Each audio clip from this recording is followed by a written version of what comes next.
Good morning. My name is Derek Brown, and I want to talk to you a bit this morning about the notion of equality. God created people to be equal in essence, that is, in terms of who we are. God also created people to be different in function, that's in terms of what we do. So we're created equal in essence, who we are. We're created to be different in function, that's what we do. Now our world gets these ideas twisted. Let me talk about that a little bit. In our world, people are conveniently treated equally with respect to function. Let me break that down. See, if I see us as being equal in function, and I'm your boss, then I never have to realize or acknowledge that there are things that you can do that I cannot do. Never have to respect that because we're equal. I've got a job, you've got a job. My job is to make sure that you do your job. Now, people are also conveniently treated unequally with respect to essence. It's exactly opposite how it should be. See, if I give little regard or respect to who you are, then I never have to realize or acknowledge that I am treating you improperly. Never have to change that because I don't even know that. I don't know who you are.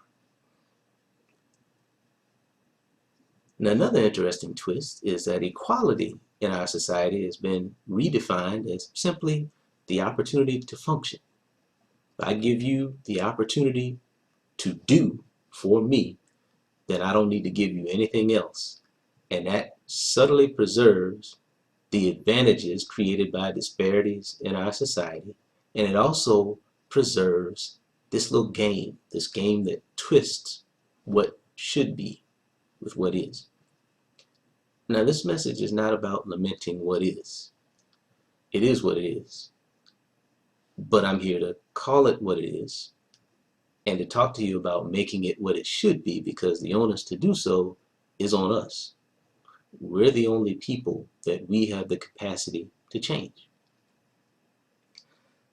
Equality depends on the opportunity to function, to do, but it depends even more on creating circumstances that allow us to be the fullness of who God created us to be, and to bring that to our function. To address opportunity while ignoring circumstance presents an illusion of equality that satisfies most of this world, but it denies all of us a significant growth opportunity. Now, desire for security, the illusion of security, also protects the illusion of equality because we don't want to rock that boat and drown ourselves. I get that. Now, if I could put this in an equation, I'd say that equality is equal to opportunity and circumstance, but it depends much more on circumstance than opportunity, as indicated by the equation I'm presenting here. Let me give you an analogy. The way equality is handled in this world has allowed us to enter what is a very long race. Let's say the race is 100 laps. We've now been allowed to enter the race, but most of the racers, if you will, have already completed 20 laps before we've started.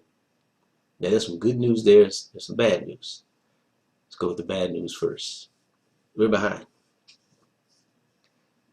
And we're going to have to risk short-term security to catch up. But the good news is we can catch up. We can catch up by always being prepared for opportunity and by creating favorable circumstances ourselves. Now, if we can't find those favorable circumstances out there in other folks' companies and organizations, then we need to create our own. We need to fellowship with each other. Now, let's talk about how to create those favorable circumstances for a while. We've got to create the sincere, supportive, purposeful culture that we want, the one that allows us to thrive, instead of the wayward and oppressive one that we have. Let me present some verses that illustrate how we do that. First one is, the race is not to the swift, but to the ones who maintain. So stay aligned on your grind and stay in your own lane. What am I saying? I'm saying start where you are. Influence your circle and then expand it. That's what I'm saying. Second verse. Don't despise the small tasks. Pursue them diligently. Passion and purpose are often discovered through acts of ministry. What am I saying? I'm saying humble yourself. Take small risks that serve people. Rinse and repeat. Next verse. Keep it slow and steady. That's it. Nice and smooth. Always do your homework. Believe that God approves. What am I saying? I'm saying be patient and keep learning. Keep applying yourself. Keep pushing. Keep striving. And hang in there. Last verse. All money ain't good money. Sometimes less is more. Make a living through your giving. Learn to turn 2 into 4. What am I saying? I'm saying begin to wean yourself from corporate welfare by stirring up your own gifts and passions in service of people in ways that create multiple revenue streams. The process is simple, but the path is an arduous one. And it just requires you to decide to be better and not bitter, and to move. Now, I have a unique role in creating these favorable circumstances of which I speak.